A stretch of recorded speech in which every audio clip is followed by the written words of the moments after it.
I hear from medical sales reps who frequently are distressed because they found out a customer is using a competitive product behind their back. They act like they're in a relationship and the customer is cheating.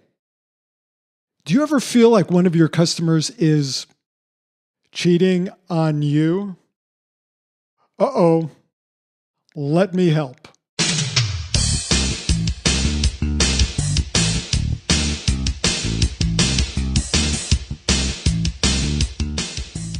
Hello, my friends. This is Mace Haroff. I want to welcome you to another Medical Sales Guru podcast and the Medical Sales Channel. This is a delicate one. Cheating. What do I mean? When you started in medical sales, or pharmaceutical sales, or biotechnology, life sciences, pick your healthcare sales category, someone probably said to you, medical sales is a relationship business, and you believe them. Marriage is a relationship business. Being a priest or rabbi, that's a relationship business. But medical sales? Well, I guess it is for some. Probably too many. How do I know this? It's because medical reps get very upset when they learn a customer is cheating on them. Maybe it's just flirting, but it hurts just the same. Look, you fantasize before landing the business, being the customer's one and only vendor for what you sell. You dreamed about satisfying their every need, being there for them to deliver a product, get them better pricing, or just giving them a ride to the Mercedes dealership to get their car serviced. You give them the best hours of your life. And then one day, you find out he or she is, can't even say it, talking to a competitor in their office, in their clinic, in the OR, the same place where you call on the customer. You thought this was sacred ground, but no. Now your customer is flirting with someone else, entertaining the idea of buying from someone else, or at least it looks that way. And of course, the customer tries to cover it up. He or she opens the window to erase the smell of strange perfume or cologne. But you see it or smell it.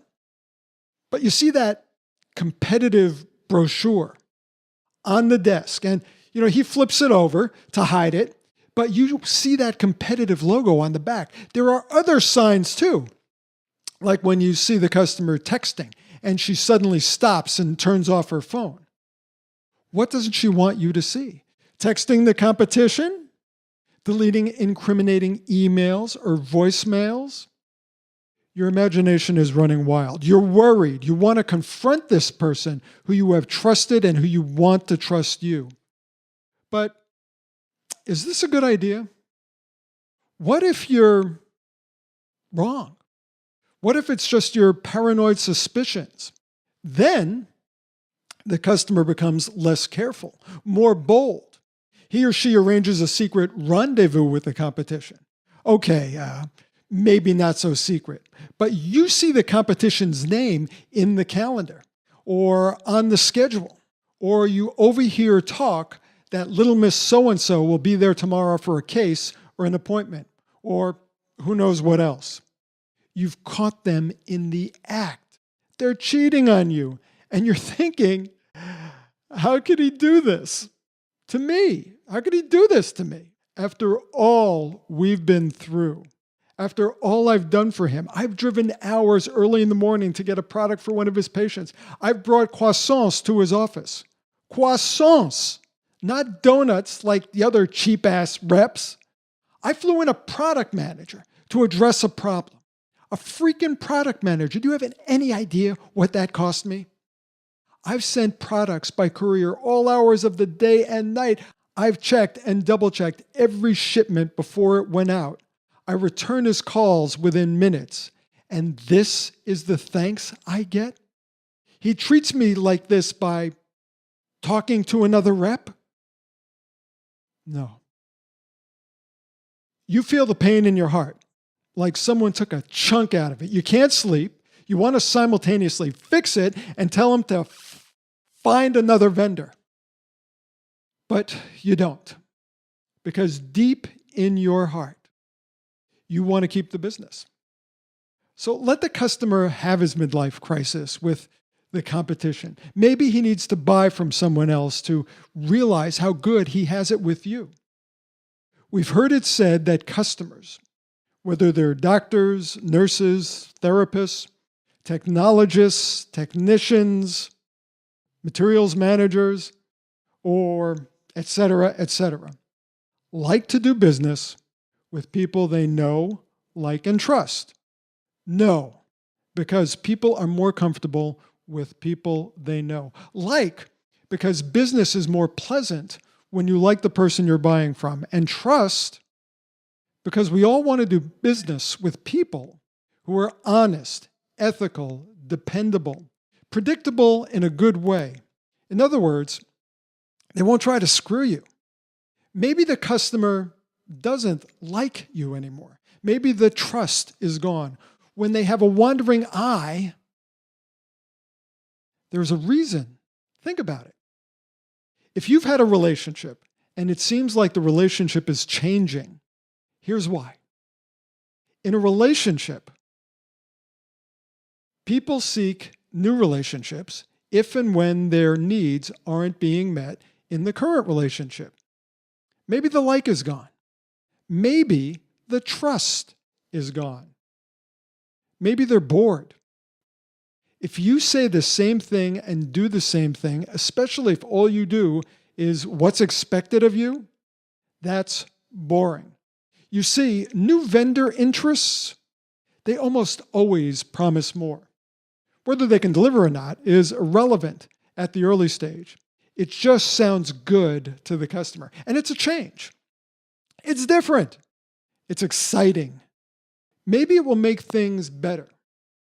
Maybe not. But there's a chance. And sometimes customers are willing to take the chance. So how can you win them back and hold on to them? Or more importantly, how can you keep them from straying in the first place? Become versed in the things that are important to them, even if they don't know they are important. Know what they care about or need to care about, even if it bores you. In relationships, you and your partner both have needs. Your needs must be met. And of course, if you want to maintain the relationship, their needs must be met as well. And you've got to get real about selling in healthcare. There's a reason that customers do business with you. It's because they value the product, the service, dependability, and trust you bring to the relationship.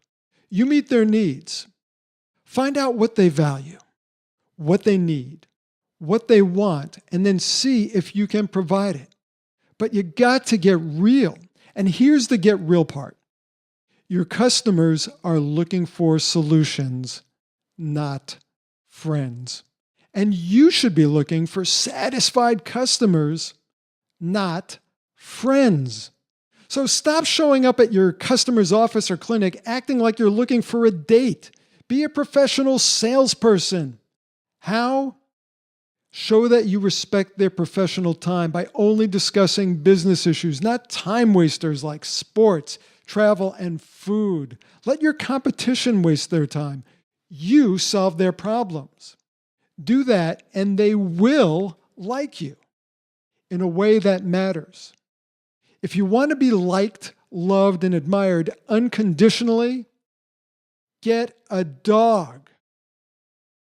If you want respect, trust, and more sales, focus on addressing clinical and business issues for your customers that truly matter to them.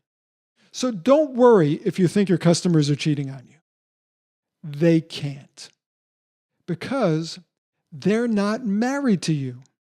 And if you disappoint them, fail them, or even bore them, they might look somewhere else. They have the right. Your job is to not let that happen. And my job is to help you succeed in your medical sales career. If you'd like some information on how I could help you to do that with comprehensive training and ongoing support, please visit the Medical Sales Academy website at medicalsalestraining.com. Again, medicalsalestraining.com. I'm Mace Haroff. I thank you for taking some of your valuable time to be here today. And if you've been worried about your customers cheating, I hope you're feeling better. I hope I've put some of those concerns at rest. I put you at ease. Because what you do is important. What you do matters. Keep doing it. And don't forget that whatever you're doing, what matters the most? The patient. Nothing's more important than the patient. Get out there and make a difference. I look forward to speaking to you again on the podcast, on the videos. I'm Mace Haroff. I'll see you later. Have a great week.